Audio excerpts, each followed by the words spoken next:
Clara Bow was the sort of star who came around once in a generation, even if the world didn't quite know what to do with her.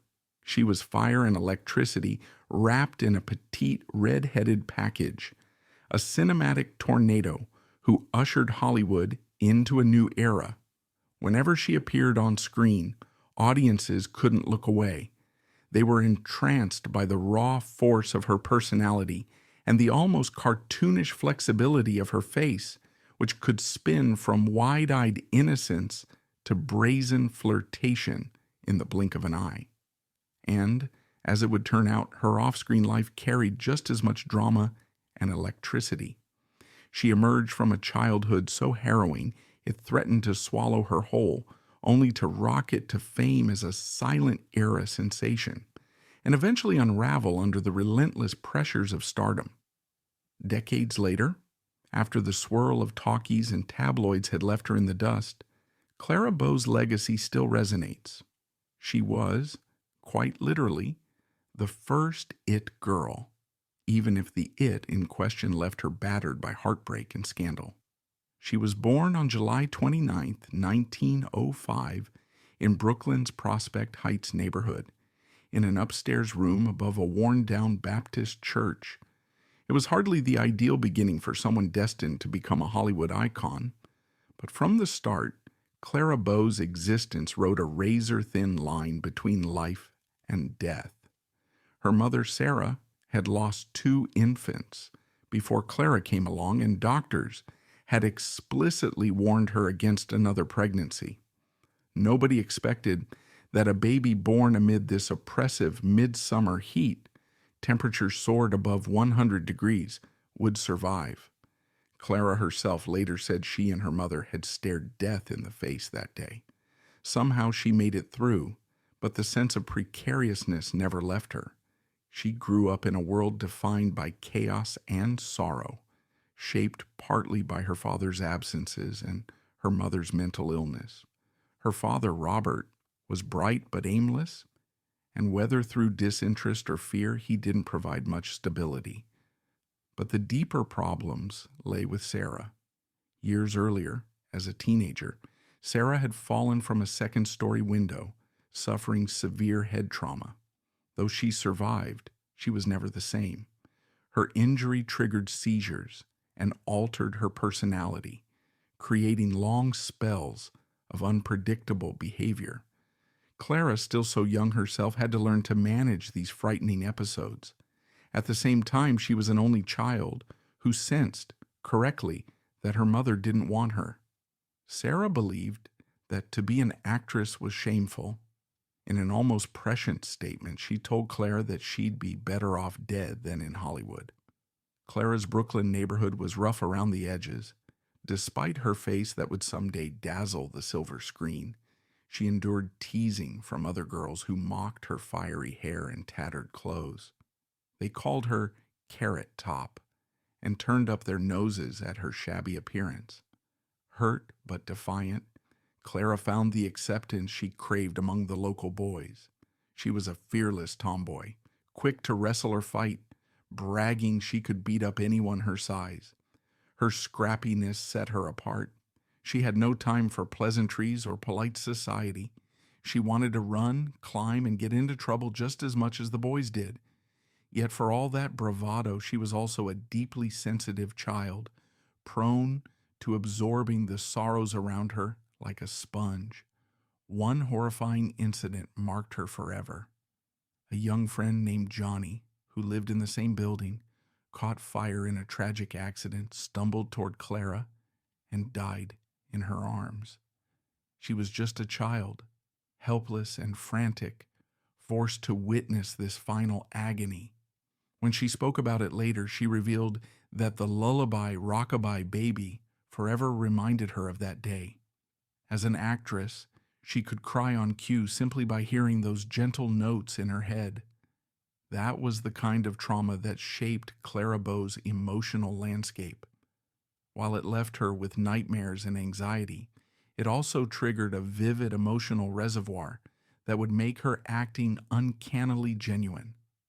In front of the camera, she could unleash that reservoir at will. Home continued to be an oppressive environment. With her father absent for long stretches, Clara found herself contending with her mother's breakdowns and seizures, hoping the next outburst wouldn't escalate into violence. She was forced into the role of caretaker, a cruel burden for someone so young, and the family's finances were meager at best. Clara often scrounged for ways to help pay for rent or groceries, all while fantasizing about a life of glamour and brightness far away from Brooklyn. Movies became her escape, flickering images that promised a world where trouble could evaporate at the fade out, and where even the saddest stories felt laced with beauty. She later said that watching films as a child was the first time she realized the world had beauty in it at all. But the darkest blow of her young life came from her father, Robert. After returning home one night, he assaulted her in the very bedroom she slept in. An act of betrayal so devastating that Clara rarely spoke about it publicly. Decades later, bits of the truth came to light in her authorized biography. The father who'd never shown her real affection seized an opportunity for something horrific instead. When she tried to confide in her mother, she got no solace. Indeed, Sarah's reaction to Clara's ambitions, let alone her trauma, was to belittle her and insist she'd be better off dead than chasing stardom. This led to a night that haunted Clara for the rest of her days. She woke up in terror to find Sarah standing over her with a butcher knife. Desperate, Clara wrestled the knife away and locked her mother in another room. By morning, Sarah seemed to have no recollection of the incident. But for Clara, the memory was seared into her consciousness. She later said she couldn't speak of it because it made her feel as though she couldn't go on living. Despite everything, or maybe because of everything, she was determined to escape. Clara set her sights on the world of film. She was still a teen, but she'd watch the actors on screen and think, I would have done that differently. Better, perhaps. She was bursting with raw talent and unwavering conviction. Nobody in her immediate circle encouraged such a dream. Nevertheless, at 16, she entered Brewster's Fame and Fortune contest, a screen test competition that promised film roles to the winner. The city was teeming with other ambitious hopefuls, but Clara's mesmerizing presence stood out. When the results came in, she'd won. She expected an instant path to stardom. Instead, she got a reality check. No studios came knocking. She'd visit the Brewster office daily, pleading for them to honor their vague promise of roles. Eventually, they landed her a small part in the 1921 film Beyond the Rainbow. The experience was bittersweet. She invested every ounce of her emotion into her 5 scenes, only to learn that the director cut those scenes from the final edit. Watching the film, she realized almost all her work was gone. Hurt and furious, she wondered if she should give up right there. But giving up wasn't in Clara's DNA.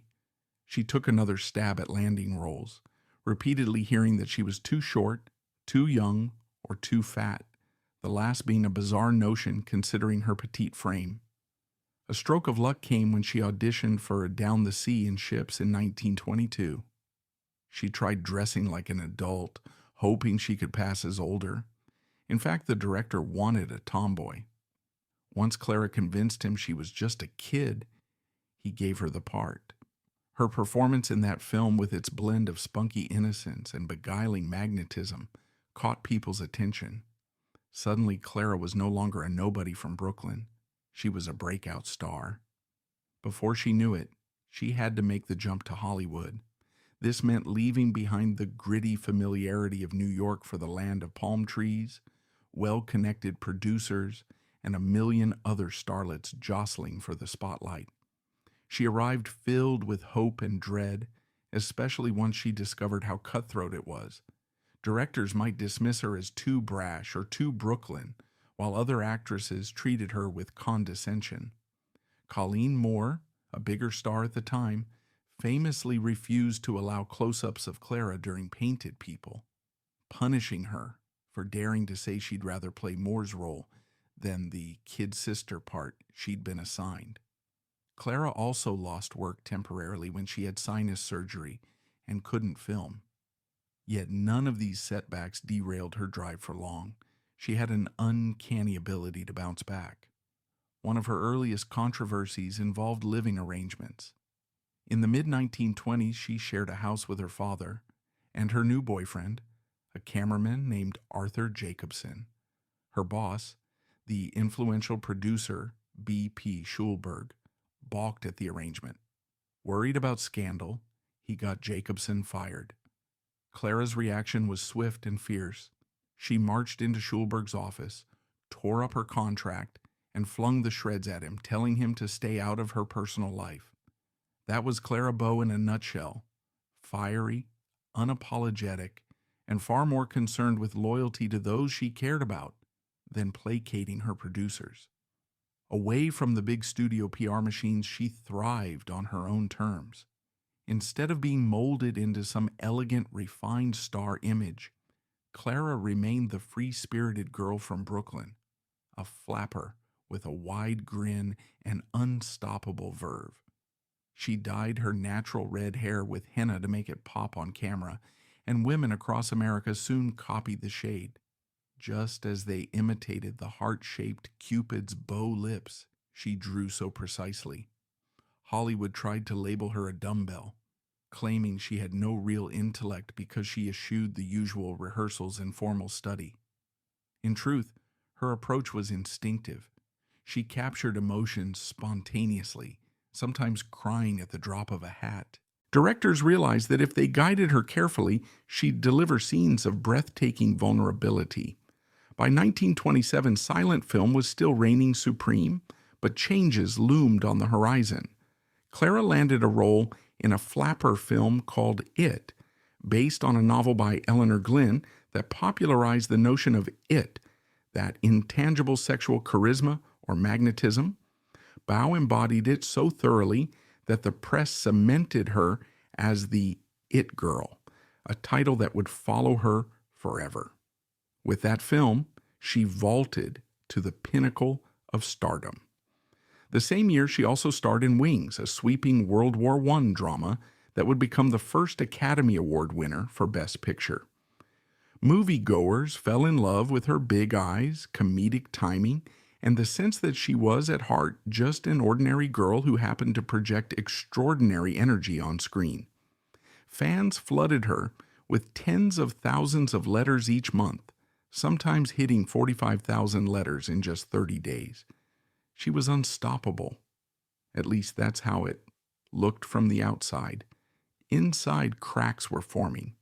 She was only in her early 20s, grappling with intense fame, a meddling father who reappeared to leech off her success and lingering traumas that she pushed aside. She was fiercely loyal, but also vulnerable to betrayal. When she had money, she gave it away generously to friends, employees, and lovers, rarely keeping track of what she spent. At parties, she was the life of the night, dancing, flirting, and occasionally stumbling in after dawn to head straight to a film set.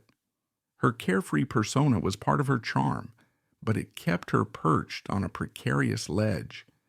Then came the talkies, which many silent stars dreaded.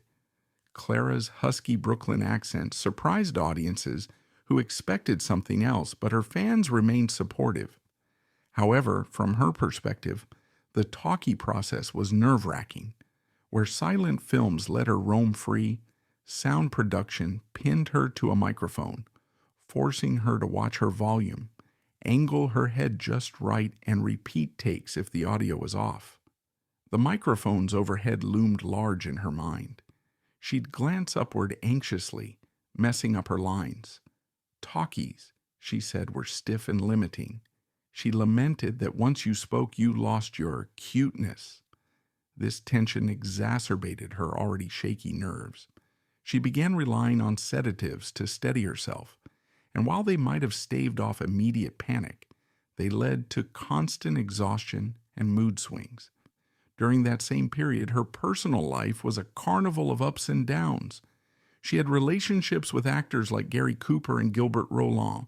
Rumors circulated of other dalliances, too, fueling tabloid headlines that loved to paint her as an impulsive, man-chasing flapper.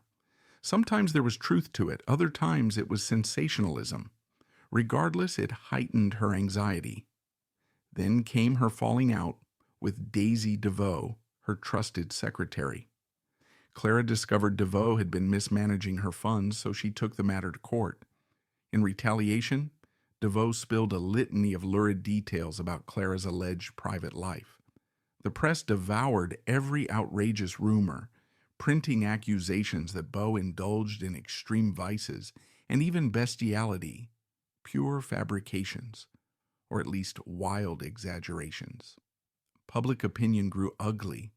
The star, who had once received tens of thousands of fan letters a month, now found herself called immoral, a wanton party girl. She tried to keep her head up, but inside she was crumbling. The strain reached a point where she checked into a sanatorium, begging her studio for an early contract release. She was only in her mid-20s, an age that should have signaled the peak of her career. Yet she felt trapped and broken. The tabloids slung mud. Producers nicknamed her Crisis-a-Day Clara for her emotional meltdowns. She eventually left that environment, trying to recoup what remained of her sanity. In a desperate move, she signed a 2-picture deal with Fox, not because she wanted more screen time, but because she needed the money to support herself and her father. She even had to keep paying for his indulgences as he strolled around sets, dropping her name and pestering starlets. The talkies themselves took a toll on her mental health. Microphones, retakes, memorizing lines, in a panicked state. These final film experiences underscored how tired she was of Hollywood. Yet a small window of happiness opened when she married cowboy actor Rex Bell in 1931. They had 2 sons, and for a short while, it looked like she might finally find peace on their ranch. She tried to step back from the whirlwind, though she briefly returned to make Hoopla in 1933. Ironically, that film, featuring scanty costumes, sparked tension with her husband. He disliked how revealing her outfits were, complaining she was making a spectacle of herself. Clara, always proud of her independence, insisted it was her job that paid their bills. But the friction with her spouse, combined with everything else, pulled her deeper into emotional distress. By the early 1940s, her mental state had deteriorated to a frightening degree. She battled depression, withdrawn behavior, and bursts of paranoia. She hated being alone, yet couldn't stand the idea of socializing or stepping back into the public eye. At times, she went to psychiatrists who administered the era's harsh treatments, including electroshock therapy. Some doctors labeled her schizophrenic, though no definitive consensus was ever reached.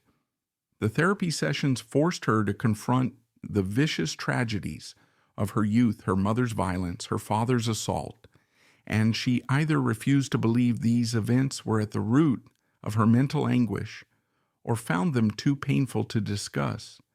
For a woman who had built her stardom on emotional openness, these deeper traumas were locked away behind a fortified wall of shame and fear. She attempted to end her life at least once, leaving a note expressing that the nightmare of public life had become unbearable. Though she survived that attempt, she couldn't resume normal family living. She loved her children, but the idea of returning to any semblance of a public role overwhelmed her. Eventually, she parted ways with Rex Bell amicably and isolated herself in a modest Los Angeles bungalow, seldom venturing out, haunted by memories of heartbreak, betrayal, and scandal. She'd grown convinced she didn't fit in anywhere else. As the decades wore on, the rest of Hollywood marched forward. New starlets replaced the old. Clara Bow's name became more of a curious footnote than a living legacy. Despite her colossal impact, she didn't appear on the American Film Institute's lists of great legends, and even some film historians glossed over her. Kevin Brownlow's influential history of silent cinema, The Parade's Gone By, omitted her altogether, until Louise Brooks, a one-time peer of Bow's, blasted him for neglecting an actress who had been just as influential, if not more so, than many included in the book. That scolding prompted Brownlow to feature Bow in a later documentary, helping to rekindle interest in her story. The more people learned, the more they realized how pivotal Clara had been in shaping the flapper archetype, and indeed, in forging the unstoppable it girl phenomenon. Her life also brimmed with outrageous anecdotes that further hint at the complexities behind her persona. She was rumored to have entanglements with married men, leading furious wives to take her to court. Her father's second wife, Twee Lorraine, had apparently married him just to be near Clara, whom she was secretly in love with. And then there was the flamboyant fling with Bela Lugosi, the iconic Dracula star. According to legend, Bow showed up at one of his stage performances wearing only a mink coat and a bathing suit underneath. Enraptured, Lugosi began a torrid affair with her, though it was open enough for both to see others. In the end, Lugosi suddenly married a wealthy socialite named Beatrice Weeks, only for that marriage to implode mere days later, with Beatrice naming Bow in the papers as the other woman. Even after that scandal ended, Lugosi kept a nude portrait of Clara Bow above his bed for the rest of his life, through multiple marriages. It was as if no one could quite quit her or forget her. She inspired that level of devotion, even in some of the strangest ways possible. Yet behind every sensational rumor was a woman whose capacity for warmth and loyalty existed side by side with her fragility and fear. She could be unbelievably generous, handing out money to struggling acquaintances. She could also be heartbreakingly insecure, convinced that if she didn't please everyone, they'd abandon her. People at the studios mocked her as a dumbbell, ridiculing her grammar or her accent, but others recognized an artistry in how she moved and emoted on film. Director Victor Fleming praised her as a Stradivarius violin that responded to the gentlest touch with pure genius. Clara Bow was the essence of the 1920s flapper spirit, bridging a gap between old Victorian mores and the modern woman who danced the Charleston, cut her hair short, and wore bold lipstick. She was sexy without apology, playful, and unstoppable, until the combined weight of gossip, family betrayal, the abrupt shift to talkies, and her own traumatic childhood came down on her.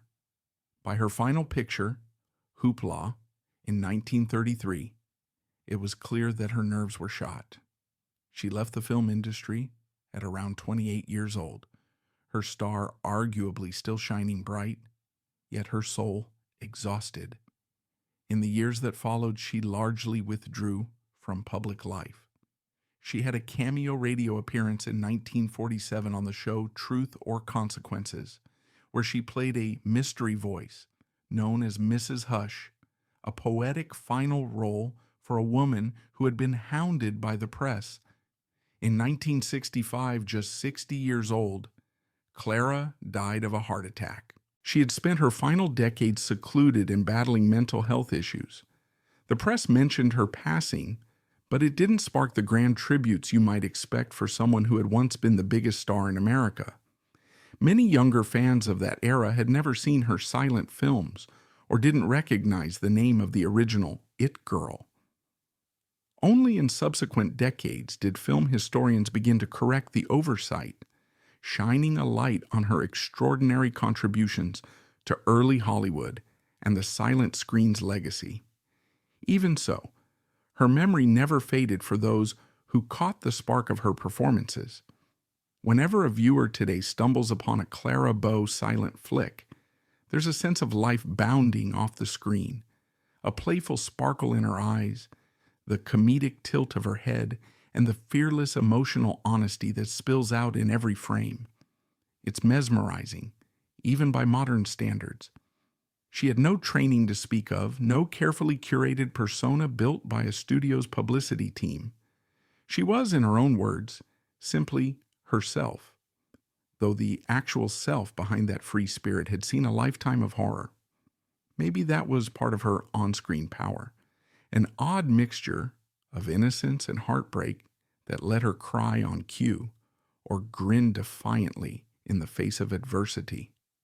In the end, Clara Bow's greatest tragedy might be that she died believing the world had forgotten her, not realizing that generations down the line, movie lovers and historians would rediscover her films and marvel at that irrepressible vigor. She was more than just a signature pair of lips or an early sex symbol. She was a pioneer in the realm of flapper-forward, unrestrained feminine energy, blazing a trail for the many it girls who would follow. Some of those successors might never know they owe a debt to a scrappy redhead from Brooklyn, whose father assaulted her, whose mother nearly killed her, but who still found enough courage to play, to love, to fight, and to carve out a place in film history. That's the real story of Clara Bow, born into hardship, enthralling the masses with her mischievous grin, her hand-painted legs, her rebellious fashion, and her heartbreakingly authentic performances. As quickly as she rose, the public turned on her with vicious rumors and moralistic finger-wagging. She tried to come back, but the industry had changed, and so had she, her emotional wounds too deep to hide, her spirit too tired to keep dancing for the cameras. She lived out the rest of her life in relative obscurity, a shadow of the roaring 1920s. And yet all these years later, her name still stands as a synonym for that undefinable quality, it. She possessed it, embodied it, and suffered for it, leaving behind a bittersweet legacy that reveals the shimmering heights and the darkest lows that Hollywood can bring. Today, if you queue up her old films, you'll see the It Girl brand of star power in its purest form. You'll see a woman whose bright eyes and fresh energy transcend the silent frames. She'll laugh, wink, break your heart, and turn around to break your heart again. She'll remind you that behind that vibrant facade, there was a real person who faced unimaginable torment to bring us that joy. And just for a moment, you might sense the echo of that Brooklyn bonfire flaring up once more. That's the real Clara Bow, the unstoppable force who was at once a joyful flapper, a tragic icon, and against all odds, a timeless star.